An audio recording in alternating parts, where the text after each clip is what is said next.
Hi, I'm Mary. I'm working with my husband Samuel at his family's small business. The business, run by my father-in-law Liam, has about 6 employees.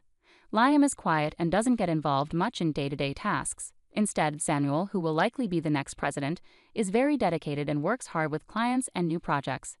Everyone comes together for big projects, creating a lively and energetic atmosphere.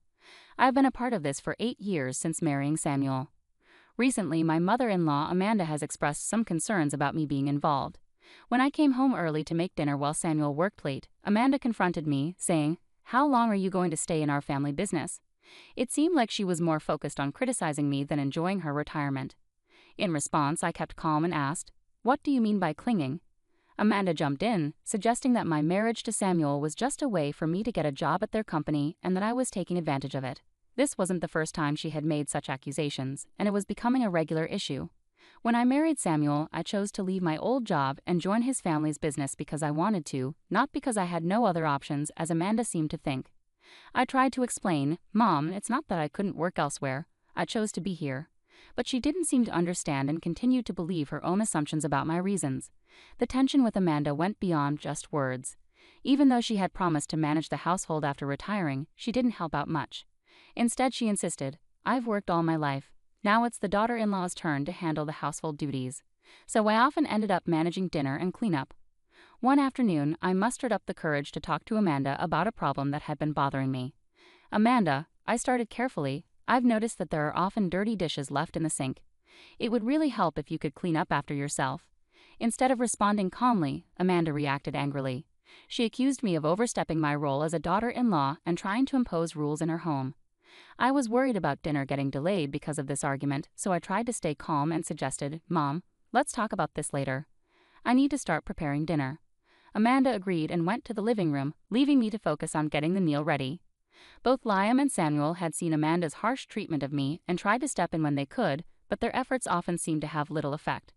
When they spoke up, it usually only made Amanda more upset with me. Despite their concern and attempts to help, Amanda's words were still painful. While I never faced physical violence, the emotional hurt was significant. Liam and Samuel's support was crucial in helping me cope with Amanda's harsh remarks, but it was especially tested on one tough morning. After cleaning up from breakfast and getting ready to leave for work, Amanda suddenly shouted, "Oh my, what a mess. A trash heap here." And without any warning, she threw a bucket of water on my handbag. I was stunned, feeling a mix of shock and anger. "What are you doing?" I asked, my voice shaking with disbelief. Amanda's response was dismissive and childish. "Oh, was that your stuff? I thought it was just a big piece of trash." Her careless attitude only made me more upset.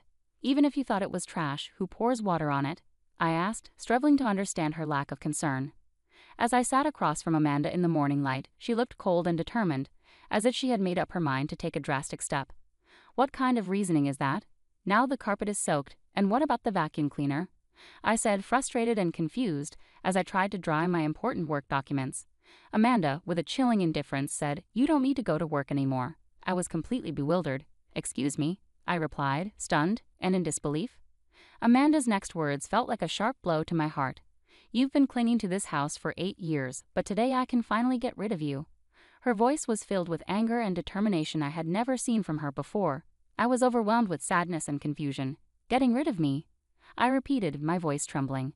"She made me feel like a complete outsider in this family. My daughter is joining the company, so you need to leave. Today is your last day. Just bow your head to your father-in-law and Samuel and apologize for all the trouble you've caused."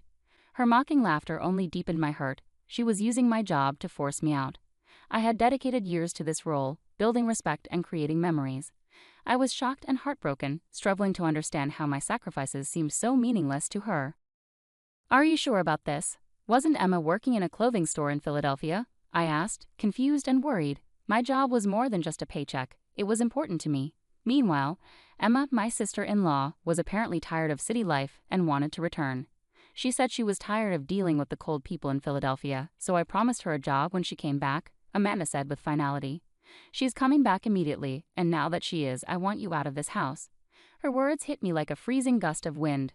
With one sweeping decision, she was appending my life and dismissing my role in the family without any chance for discussion. She handed me an envelope. "I've written your resignation letter," she said, effectively banishing me from our home. In that moment, my heart felt completely shattered. All my years of hard work and dedication seemed to be dismissed as if they were nothing but scraps of paper. Amanda's actions had ripped apart the fabric of our family bond, leaving it deeply scarred. With a heavy heart, I walked the short 5 minutes to the company, a route I had traveled many times before, but never with such a swirl of emotions. Each step under the cool morning sky felt heavy with the weight of the situation. When I arrived at the office, I told my father-in-law, Liam, and my husband, Samuel, about Amanda's harsh decision. They looked shocked and restrained, but they managed to stay calm despite the chaos. They suggested that maybe stepping away for a while could show Amanda the real impact of her demands. This idea sent my heart into even more turmoil. After working so hard for the family business for years, the thought of taking a break longer than the short Thanksgiving or Christmas holidays felt overwhelming and strange. Encouraged by Samuel and Liam's supportive advice, "Why don't you spread your wings for a change?" I decided to take a short trip. As I packed, I reflected on my life, the choices I had made, and what the future might hold. Meanwhile, my sister-in-law, Emma, who was supposed to replace me at the company, arrived unexpectedly late at 2 p.m. Her careless attitude left Samuel and Liam frustrated and confused. Despite their attempts to help her understand the business, Emma seemed uninterested. Hearing this made me anxious about the company's future, even as I looked forward to my trip. I left without another word to Amanda and quickly set off. As the train moved, I looked out at the changing scenery, using the time to think about my past and future. The trip gave me a chance to take a break and reflect. While enjoying local seafood specialties, I often thought about my family and the business. On the 5th day of my getaway, my peaceful time was suddenly interrupted by a tearful call from Emma. "What's going on?" Mom said it was an easy job, just sitting in a chair, but Samuel and Dad are acting like I can't do anything right, Emma complained. Her words mirrored what my mother-in-law had probably told her, and I was taken aback. Even though I was enjoying a more relaxed pace during my trip, I knew it was time to help Emma face reality. "So Emma, how good are you with computers?" I asked, sensing her hesitation. "Well, I usually watch videos online and play games too," she replied. Her answer suggested she wasn't very skilled with computers. I asked her if she knew how to use software tools like Word or Excel. Her confused response surprised me, especially since she had worked in the Philadelphia apparel industry, where tasks like tracking sales and managing inventory would have required basic computer skills. "Can you handle calculations for sales or fill out documents?" I asked. She confidently said she could do those tasks. However, when I asked, "Can you calculate the right amount of tax?" her confidence wavered, and she answered uncertainly. This wasn't just about her math skills, but about her ability to apply them in a real business setting. While Emma might have other talents, it was clear that she wasn't sure about the skills needed for the job. Her discomfort with calculations seemed to be a big part of why Liam and Samuel were criticizing her. "It's crucial to confront the motives of my mother-in-law and her supporters who want to push me out," I said. "Since you're taking over my role, I expect you to manage the accounting tasks properly. Remember that email etiquette is important. A casual tone might work with friends, but it's not suitable for business communications. Also, you'll be responsible for scheduling staff shifts. Our team is small, but we take everyone's requests for time off seriously, so make sure not to prioritize your convenience over theirs." I advised her firmly, continuing to outline her responsibilities. I could hear Emma sobbing on the other end of the line. It was a tough conversation, but it was necessary for her to understand the reality and expectations of the role she was stepping into. Emma abruptly ended the call, clearly overwhelmed by the tasks at hand. Over the next 4 days, I took the opportunity to explore Philadelphia, the very place Emma had left. Surprisingly, I found the people there warmer than expected, which was a stark contrast to the cold-hearted nature of my mother-in-law, Amanda, and Emma, who seemed determined to push me out. A week after leaving my job, I returned to my in-laws' house. As soon as I arrived, Amanda confronted me, her face red with fury. "How dare you make my daughter cry? You won't get away with this." Amanda yelled, her eyes filled with anger and confusion. Before she could reach me, Samuel and Liam stepped in, trying to calm her down. Despite their efforts, Amanda's anger showed no signs of easing. Samuel explained calmly but firmly, "Emma is upset because she was scolded for trying to boss around her employees, even though she doesn't know how to do the job properly. It's not Mary's fault. Besides, Mary hasn't been here for a week, so she couldn't have upset Emma." Amanda shot back emotionally, "It's because of her. This woman is the reason for Emma's troubles. She accused me without any real basis." "Where is Emma, by the way?" I asked, looking around the room. She was nowhere to be found, adding to the mystery. "It's odd. Emma has nowhere else to go since she gave up her apartment in Philadelphia. I assumed she'd be here," I said, puzzled. Samuel then shared, "Emma's locked herself in her room. She's been crying and doesn't want to go to work anymore. She's overwhelmed because she doesn't have the skills needed for the job." Amanda was still upset and accused, "You've been turning Samuel and Liam against me. They wouldn't say the company is doing better with you instead of Emma unless you made them think badly about her." Samuel sighed deeply, clearly tired of the family drama and his failed attempts to clear things up. "Mom," he started again, trying to explain, "it might sound unusual, but Mary is really good at her job. She's certified in bookkeeping, she's great at secretarial work, and she even studied Spanish abroad. She manages all the multilingual communications at the company." He said this proudly. Amanda looked surprised, obviously not knowing about my qualifications and what I had done. "That sounds like something from a TV show," she mumbled. Thinking back, I shared that in college I was so focused on getting various certifications and studying that I barely had time for social activities or romance. It was during this time that I met Samuel when he visited my company for business. I found myself telling the story of how we first met, hoping to clear up misunderstandings and show the reality of our lives. However, I realized Amanda wasn't interested in hearing about my qualifications or past achievements, so I steered the conversation back to the current situation. In short, I took care of many different tasks at the company, like accounting, scheduling, talking with other companies, and managing employee shifts, I explained, describing my wide range of responsibilities. Samuel added, "The work environment has been much better since you became less involved, Mom." Amanda was visibly surprised by his comment. At that moment, Liam, Samuel's father, chimed in with unexpected news.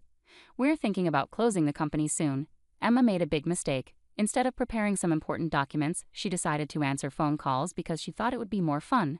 While we were away, she was rude to an important contact from another company, which could cause serious problems." I was shocked and covered my mouth with my hand. "I can't believe Emma would do something like that," I murmured, feeling disbelief and fear about how her actions could potentially ruin the company. While I was worrying about everything that was happening, the situation took another unexpected turn. When I explained our situation to the president of the other company, he suggested it might be time to think about merging our companies. He was interested in taking over our family business. Liam continued, "This was unexpected but hopeful news. A merger could help stabilize our customer base, which Samuel has been working hard to achieve through his efforts in sales." This news was a relief to Samuel and Liam, but not to Amanda. She suddenly objected, "That's not acceptable. Samuel should become the president. This is our company, isn't it? He shouldn't just be an employee." Amanda exclaimed passionately, unable to accept losing the prestige of owning a company. Her outburst caught Emma's attention, and she came downstairs to see what was going on. Amid the chaos, Liam spoke up with a calm but firm tone, "I am divorcing you. You've not only resisted change and neglected your responsibilities at home and with the family, but I've also found out about your affairs with younger men. I can't support this behavior any longer." This announcement shocked everyone, especially Samuel and me. Liam then took some divorce papers and a photo of Amanda with a young man from a shelf in the living room and placed them on the table. "If you look at these divorce papers now and pack up your things, I won't ask for alimony. Trying to get money from you would be pointless," he said firmly. "How can you say that? Haven't I dedicated myself to this house all these years?" Amanda protested. "Have you done any real housework in the last 8 years?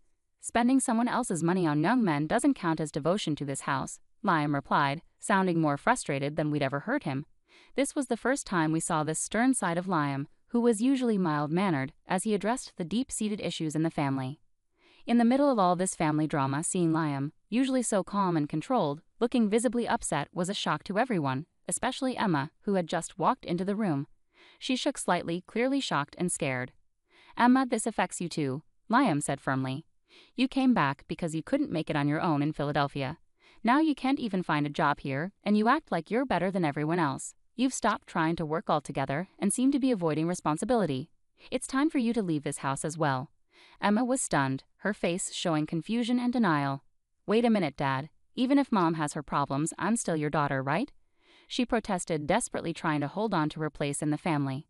Amanda, feeling hurt by her daughter's words, asked in shock, "Are you betraying me now, Emma?" Her voice was filled with hurt and disbelief.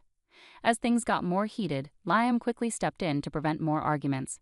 "To avoid more trouble, I've arranged for both of you to stay with someone I know until you get back on your feet. They'll be here soon to pick you up, so please pack your essential things," he said firmly, making it clear there was no room for discussion.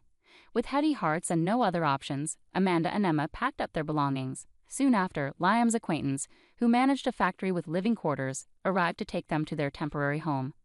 Meanwhile, Samuel, Liam, and I used this time to inform our employees about the upcoming merger with a larger company, preparing them for the changes and challenges ahead. During these big changes, I found out I was pregnant. I shared the happy news with the president of the company acquiring ours. He was excited and promised to find a suitable replacement for my position to ensure a smooth transition. With the promise of new opportunities and the excitement of our growing family, Samuel and Liam threw themselves into their work even more, motivated by the bright future that lay ahead.